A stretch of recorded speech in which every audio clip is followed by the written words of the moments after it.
नमस्कार सभी को। दोस्तों, सिनेमा को समाज का आईना कहा जाता है, लेकिन कभी-कभी ये आईना ना धुंधली तस्वीर दिखाना शुरू करता है या इसमें जानबूझकर दरारें डाल दी जाती हैं। उससे होता ये है कि जो बहुत अच्छी-सी भी तस्वीर होती है, वो डरावनी दिखने लगती है। तो आज हम एक ऐसी डरावनी तस्वीर की बात करने जा रहे हैं, जो सिनेमा के नाम पे रियलिटी, मनोरंजन या इमेजिनेशन से ज़्यादा प्रोपेगेंडा को प्रस्तुत करती है। हालाँकि अच्छी बात ये है कि फिलहाल के लिए हाई कोर्ट ने इस प्रोपेगेंडा पे रोक लगा दिया है। हम यहाँ पे बात कर रहे हैं the Kerala story 2 goes beyond movie की, जो 27 फरवरी को बड़े पर्दे पर रिलीज होने वाली थी, लेकिन फिलहाल के लिए केरल हाई कोर्ट ने इस पे रोक लगा दिया है। और ये रोक कहीं न कहीं केवल एक मूवी पे रोक नहीं है, बल्कि उस पूरी मानसिकता पर रोक लगाने की कोशिश की गई है, जो सिनेमा की आड़ में नफ़रत का व्यापार करने की कोशिश करती है। खैर, मामला पूरा है क्या? आइए सब कुछ आसान भाषा में समझते हैं।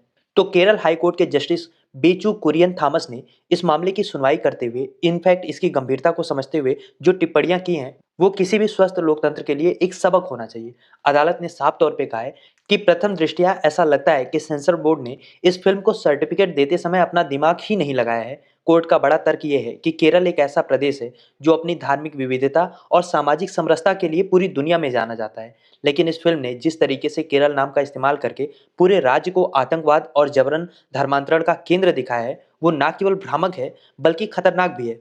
अदालत ने यहाँ तक कहा कि जो आपकी अभिव्यक्ति की आज़ादी है ना, वो कोई ब्लैंक चेक नहीं है कि आप किसी भी समुदाय या राज्य की गरिमा को उसके नाम पर तार-तार कर दें। इस मूवी के खिलाफ याचिकाकर्ता श्रीदेव ने ये दलील दी थी कि फिल्म का टाइटल जानबूझकर ऐसा रखा गया है ताकि केरल की छवि खराब की जा सके, जबकि फिल्म में दिखाए गए अधिकांश किस्से केरल के हैं ही नहीं।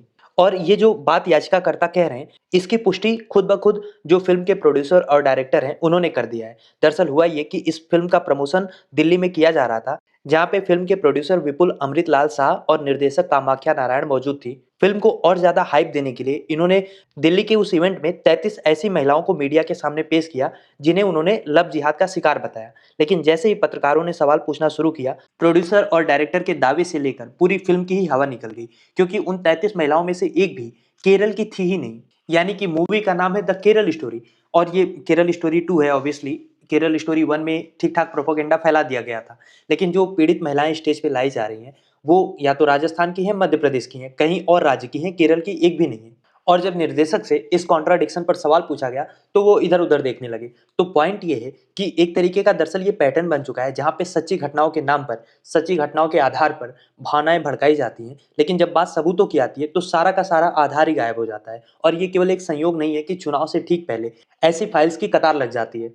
हालाँकि इस फ़िल्म को लेके पूरी इंडस्ट्री में भी 2 धड़े खड़े हो चुके हैं, जो इस पे अपनी अलग-अलग राय रखते हैं। मशहूर निर्देशक अनुराग कश्यप ने इस मूवी को बकवास और नफ़रती करार दिया है। उनका कहना है कि सिनेमा का इस्तेमाल समाज को जोड़ने के लिए होना चाहिए, ना कि नफ़रत की आग सुलगाने के लिए। अनुराग का मानना है कि ऐसी फ़िल्में सिर्फ़ एक खास राजनीतिक एजेंडे को खाद-पानी देने के लिए बनाई जाती हैं। हालाँकि जवाब में द केरला स्टोरी 2 की जो टीम है, उन्होंने अनुराग कश्यप को ही मानसिक रूप से कमज़ोर कह दिया है। लेकिन सवाल उनसे ये है कि जब हाई कोर्ट ही आपकी फ़िल्म को रोक लगा रही है, तो क्या अब आप हाई कोर्ट को भी मानसिक रूप से कमज़ोर कहेंगे? या फिर कोर्ट ने दरअसल वो देख लिया जो सेंसर बोर्ड को नहीं दिखता, या वो देखना नहीं चाहता? हालाँकि हमें इसके पॉलिटिकल एंगल पर भी बात करनी होगी, क्योंकि जब पॉलिटिकल एंगल को ही देखकर मूवी बनाई जा रही है, तो उस एंगल पे भी बात करना ज़रूरी हो जाता है। देखिए, बार-बार हम देख रहे हैं कि केरला को टारगेट किया जाता है, क्योंकि केरला भारतीय जनता पार्टी के लिए एक ऐसा किला है, जिसे वो तमाम कोशिशों के बावजूद भेद नहीं पा रही है।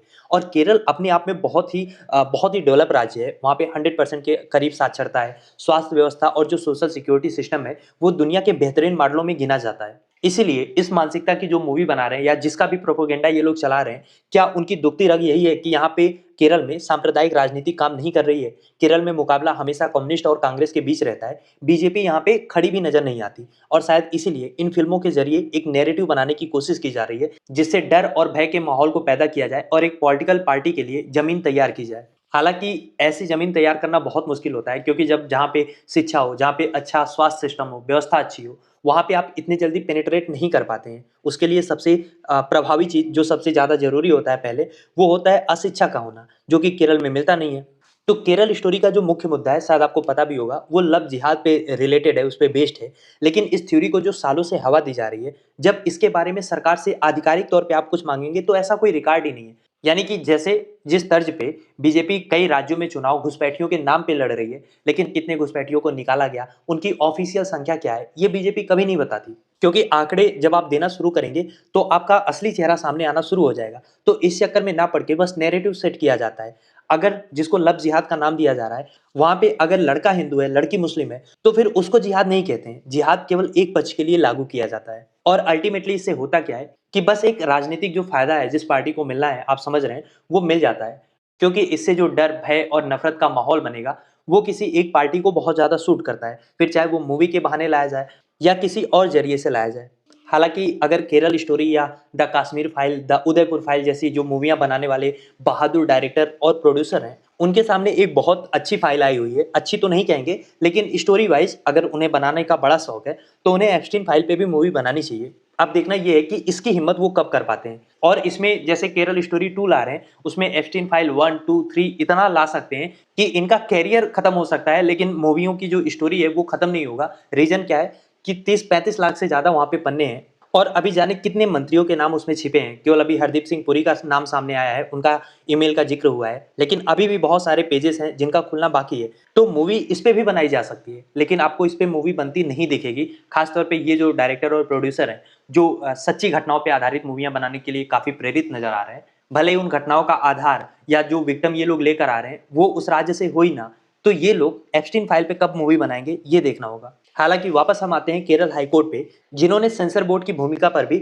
सवालिया निशान लगाए हैं। अदालत ने सवाल उठाया है कि आखिर बोर्ड ने उन दृश्यों को कैसे पास कर दिया जहां पे खुलेआम एक राज्य के खिलाफ नफरत भरी बातें कही जा रही हैं। और ये केवल केरला स्टोरी की बात नहीं है, हम देख रहे हैं कि देश में कैसा माहौल चल रहा है कि अगर आप सरकार के समर्थन में कुछ भी बोल रहे हैं, कितनी भी नफरत फैला रहे हैं, तो वहाँ पे सेंसर बोर्ड और सरकार दोनों आंखें मूंद लेती है। लेकिन अगर आप सरकार की कमियों पर फिल्म बनाना शुरू करेंगे, सरकार को क्रिटिसाइज करेंगे, तो फिर आपकी फिल्म हो, आपका यूट्यूब चैनल हो या फिर आप कहीं पे पीसफुल प्रोटेस्ट भी कर रहे हैं, आपको इतना परेशान किया जाएगा, आपकी फ़िल्मों में इतना कट लगेगा या उसको इस तरीके से रोका जाएगा कि दोबारा आप सरकार को क्रिटिसाइज़ करने की हिम्मत ना करें। और इसीलिए जब ये आरोप विपक्ष लगाता है कि देश की संस्थाओं को हाईजैक कर लिया गया है, तो कहीं न कहीं इसमें एक मजबूत आधार भी नज़र आता है। और जब फ़िल्में सिनेमा घर की बजाय राजनीतिक रैलियों का हिस्सा बन जाती हैं, तो ये समझना चाहिए कि आर्ट खत्म हो चुका है और प्रोपेगेंडा शुरू हो चुका है। और ये बात इन मूवियों को बनाने वाले डायरेक्टर, प्रोड्यूसर या इसके पीछे जो राजनीतिक सपोर्ट होता है, वो इन बातों को समझते हैं, क्योंकि सिनेमा का असर अस्थायी होता है। आप 10 साल, 20 साल पहले जो मूवी देखे होते हैं, वो आपको बखूबी याद रहती है, उसके कैरेक्टर आपके मन में रहते हैं।